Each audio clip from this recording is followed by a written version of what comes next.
So, Dan, perhaps you could start by telling us a little bit about you and about your background and what it is you do.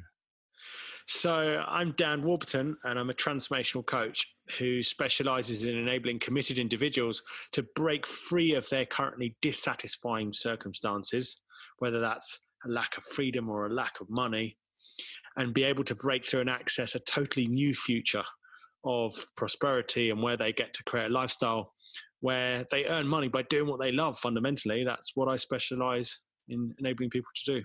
That's the dream, isn't it? So Yeah. how did you get to become a transformational coach? What's your journey been to get to where you are today? Well, I failed in everything that I tried for years. I saw, you know, kids in my school seemed to be so much more popular than I was, and I was being bullied so much to the point that I even feared going back to school some days. And then after that, I went into college. I still didn't feel like I fitted in. And then university, I barely scraped by and pretty much failed most of my school education. I really don't know how I ended up with a degree, but even that was a third. And then after that, I thought, right, I know I can do so much better than this. I'm, going to set up businesses because I know that's the way to go. Because then, you're unlimited in how much you can earn versus being an employee. And I just started to fail business after business after business. I tried everything. And I ended up in debt on credit cards. And it was only about 8 years ago, I was sitting at the end of my little bed, and I just ended out of a relationship with a lady that I was engaged to be married, loved her so much, and she didn't feel it. That was it. I moved out. So for the first time, I was on my own, tiny little flat. And the one person that I wanted to make proud of me was my father, above anyone. And he was the only one I could kind of turn to for help, but he was also the one that I didn't want to call at all because I didn't want him to see me failing. He'd already invested so much of his time and energy into my university education and everything. But I phoned up the phone and I said, Dad, I'm in this situation. I've just been trying to make it as a DJ and that wasn't working alongside all my other business ideas. And I said, I don't know what I'm going to do next, but I'll work it out. Could you just help me with some money for this month's rent? And he said, no, sunshine, you've got to find your own way. And he put the phone down. And like that might seem really harsh, but if it wasn't for that, I wouldn't have been faced with the opportunity to have to succeed. And that was actually pretty much the turning point for me because I realized, right, that's it. If I don't succeed in my next business, like I'm going to consider my life as a human being's life not even worth living. That's it. And so I just got a piece of paper out and I wrote on it everything that I felt I could offer and, generate money quickly. And I wrote down things like dog walking, window cleaning, flat pack assembly, minor decorating, jobs, and all these things. And the next day I went to a newsagent and I photocopied that. And I remembered photocopying them. So I had one side by side and then slicing that in half. And then photocopying that again. So in the end, it totaled I had 150 flyers a day. And I went out knocking on doors and I hit the coldest winter that England had seen in 40 years. And, I could feel the anxiety and worry about what are people going to think of me when I'm standing at the door. This is so embarrassing. Like, are they thinking I'm, part of some cult or trying to raise money for something dodgy, But I knew that I could not let my mind, this voice in my head, be the thing that was going to win.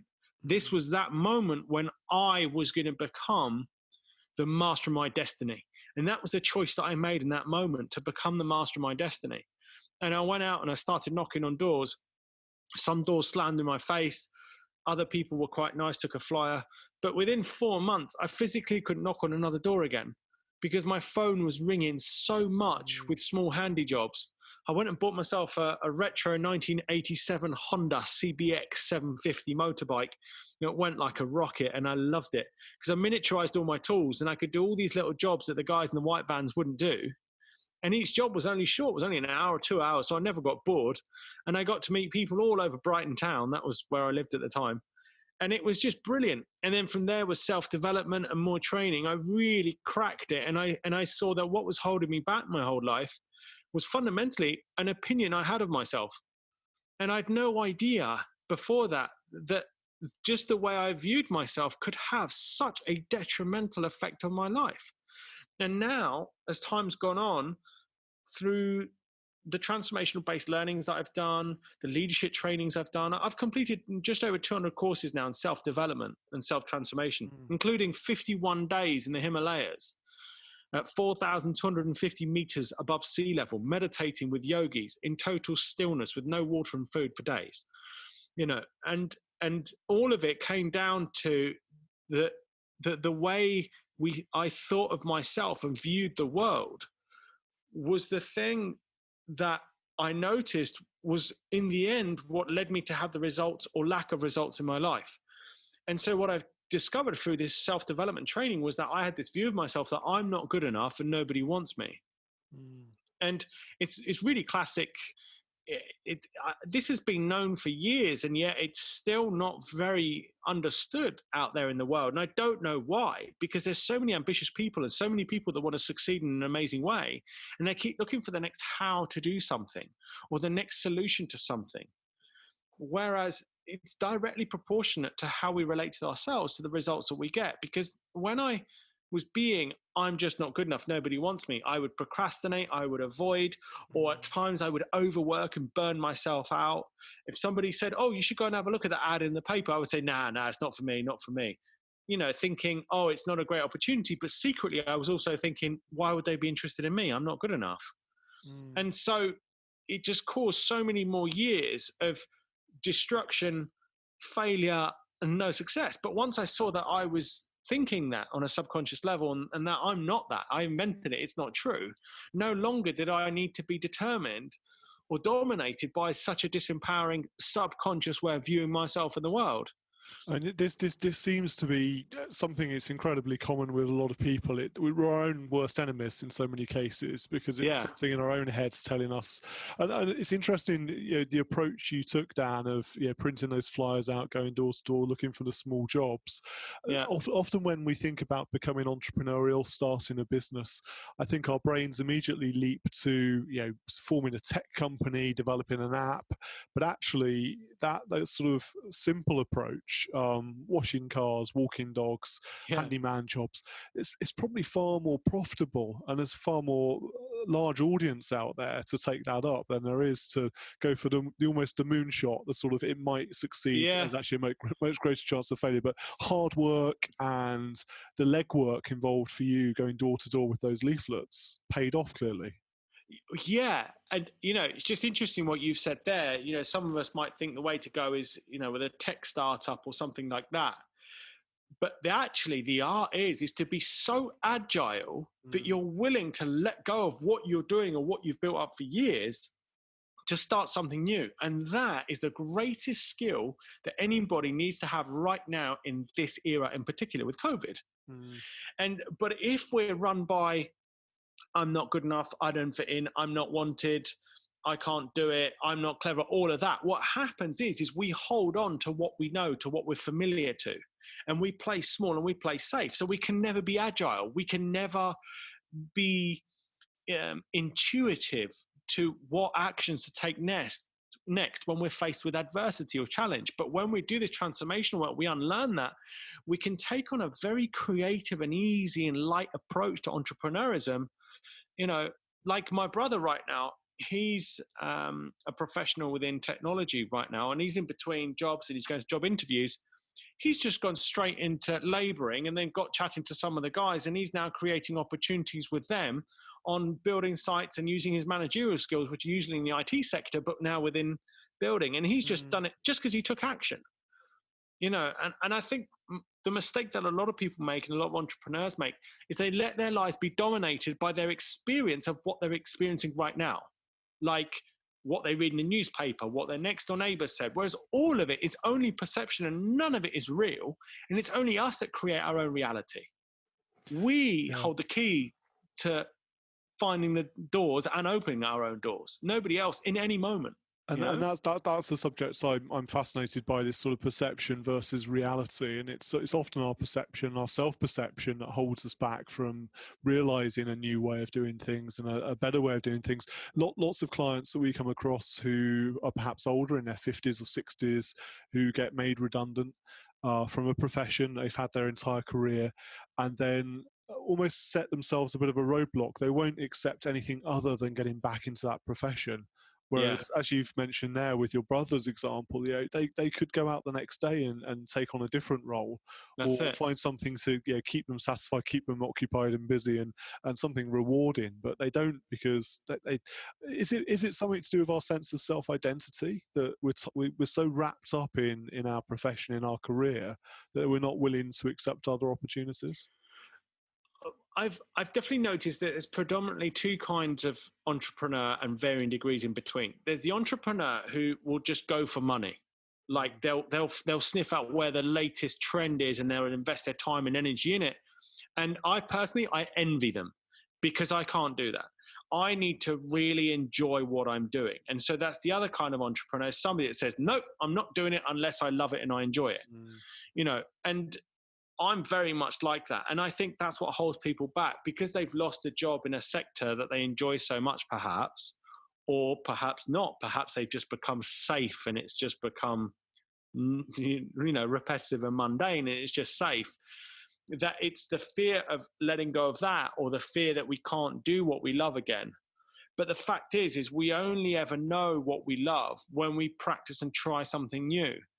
And just getting out and just trying something, just having a conversation, just doing the trial day's work. I mean, if I was really stuck like some people are, I might even say, look, is anywhere open for a day's work experience? And I can go in and just do cups of teas and just speak to people. Just getting out, just getting into conversation can open all sorts of doors. But I think we need to be able to let go of the fact that we think we know the way the world is and isn't, and getting that that's not the case. That's just our perception. And that there is always the realm of, I don't know what it is that I don't know. And I don't even know that I don't know it. These are the unknown unknowns, aren't they? Which we hear about sometimes. And I think that's a great tip, particularly in the current economic environment, which is you don't have to do an all or nothing. You can just give something a go. Have a trial, as you say, unpaid work experience, a short 1 week or 2 week internship, something to get you out of your comfort zone, out of your learned reality.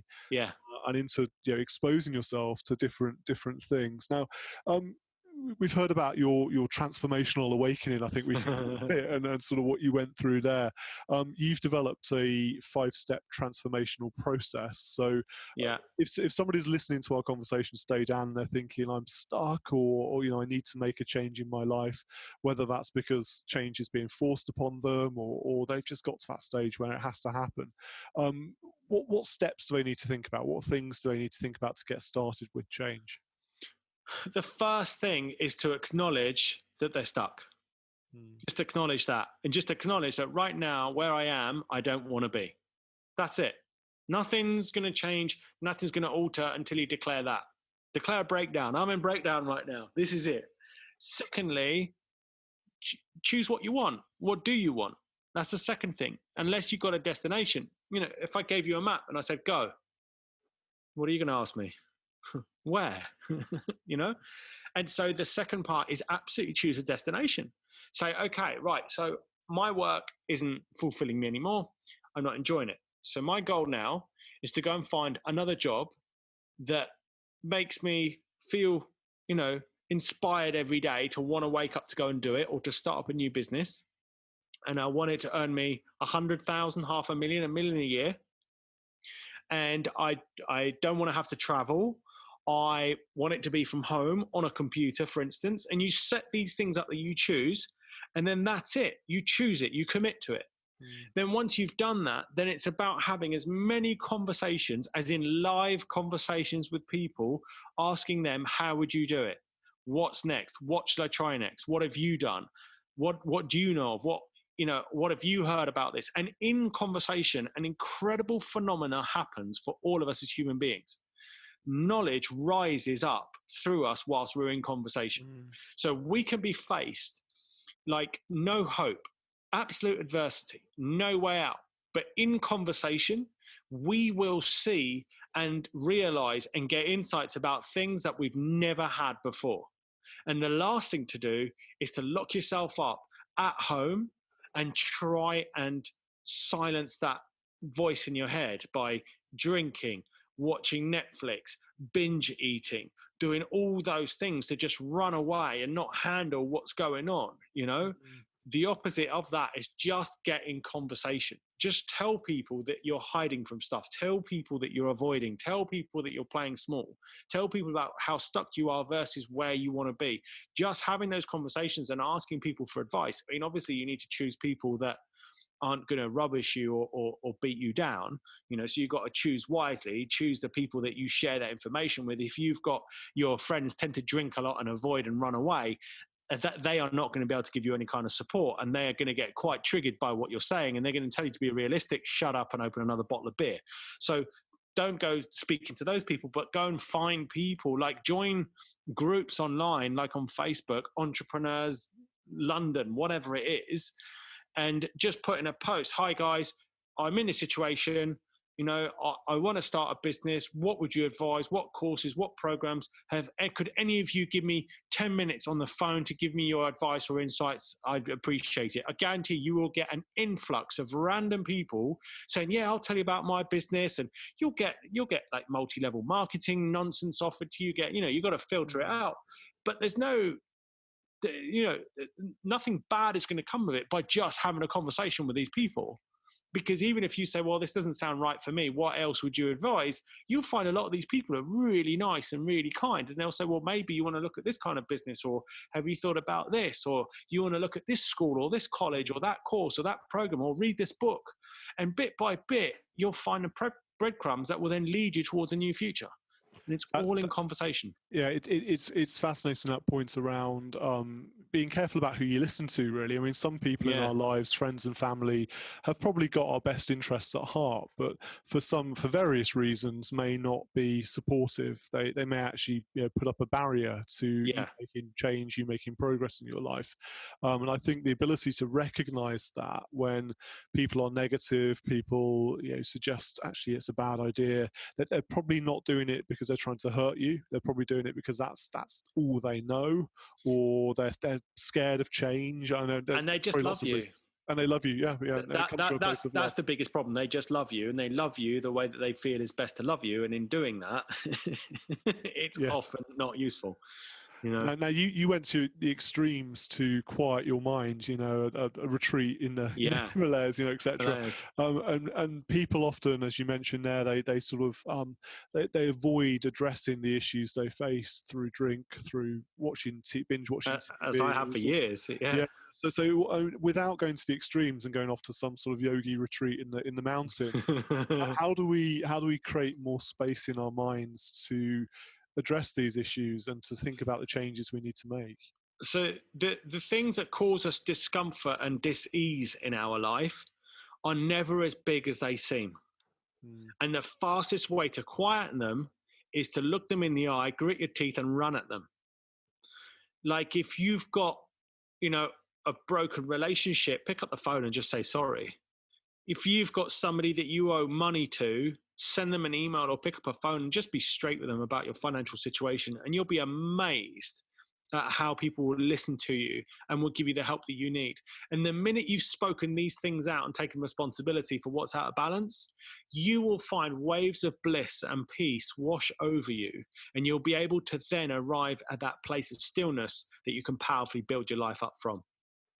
This is the tearing off the sticking plaster, isn't it? It's much better to rip it off in one go and just address it and not bury your head in the sand, I guess, is the other aspect here. Because that's right. We put these things off. We build them up in our own heads thinking this is going to be a traumatic thing to deal with. And actually, when we do face them head on, they're not ever that bad.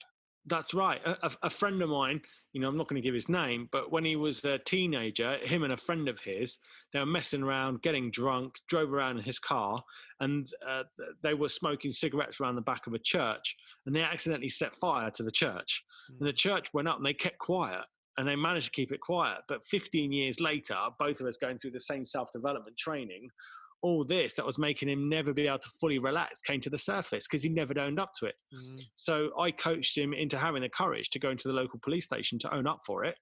And I went with him, and he spelt it out. The policeman went white. He said he's never had anybody in his life come forward to own up for something like this. But the minute that he did that, my friend just felt totally released. He felt waves of peace and calmness.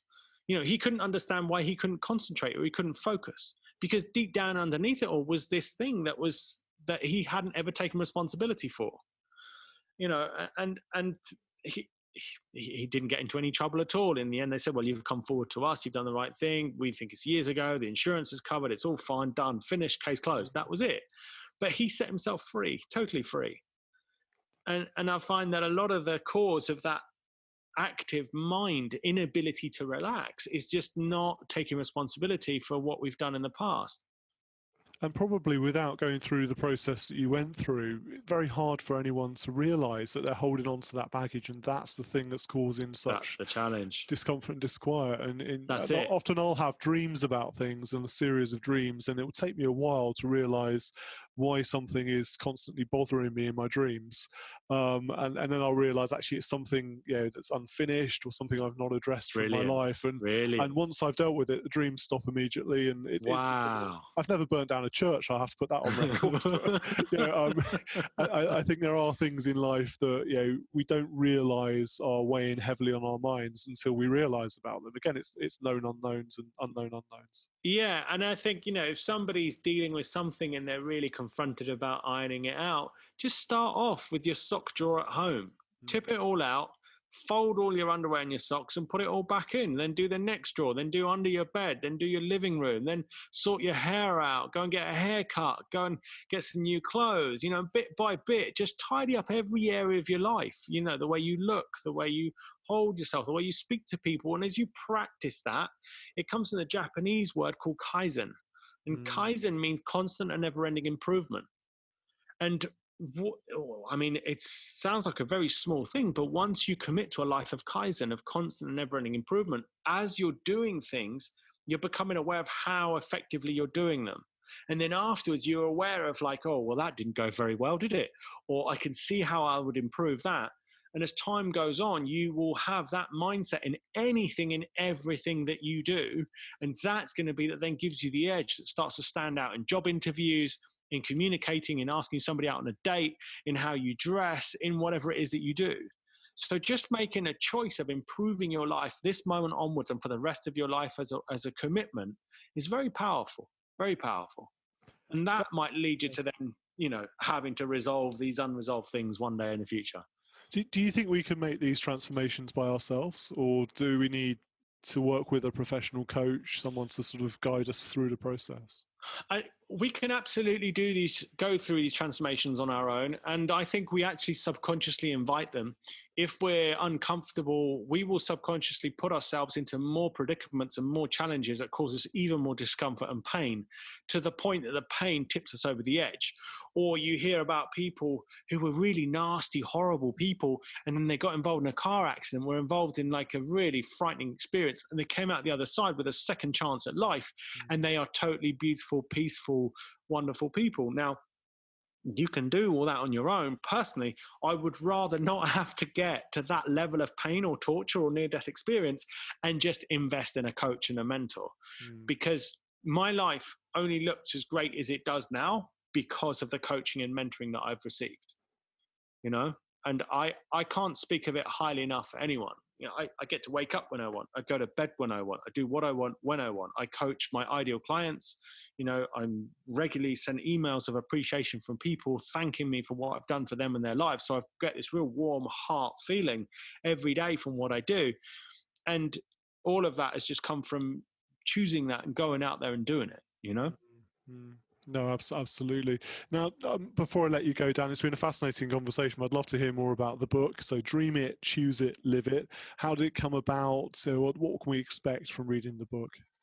So in that book, I have literally broken down what my experience was of going from feeling stuck like I couldn't succeed, there was no hope, into not just breaking through, but then how I managed to be consistent in my actions to then create and live the lifestyle that I do now.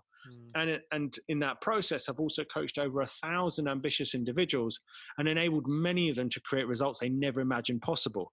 As a result of that coaching process, I took them through, I refined it and refined it and refined it. And out of it came the 5-step transformational system that I've created now that's in that book. And if anyone goes through that book on their own, they can go through a whole discovery of how do they really view themselves in the world? Because once you understand that, then you can understand what it is that's causing you to procrastinate, play small, not own your power, not own your strengths, and not go out and fulfill them, so that then you can actually unlearn them and transform them, free yourself of them. Then you can dream in ways that are really crystal clear. And then the whole process takes you through a planning structure. And how do you plan a massive dream into steps that are so small that you take them every day and just, assured your success? That's what the whole book is about.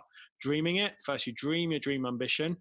Choose it. It's a mindset and a commitment and a planning structure. And then living it. What's the mindset on a continual basis to actually then fulfill and create your dream lifestyle? Dan, thank you so much for your time today. I hope by having this conversation, we've encouraged just one listener, at least one listener, to consider their own transformation and what they can do in their lives.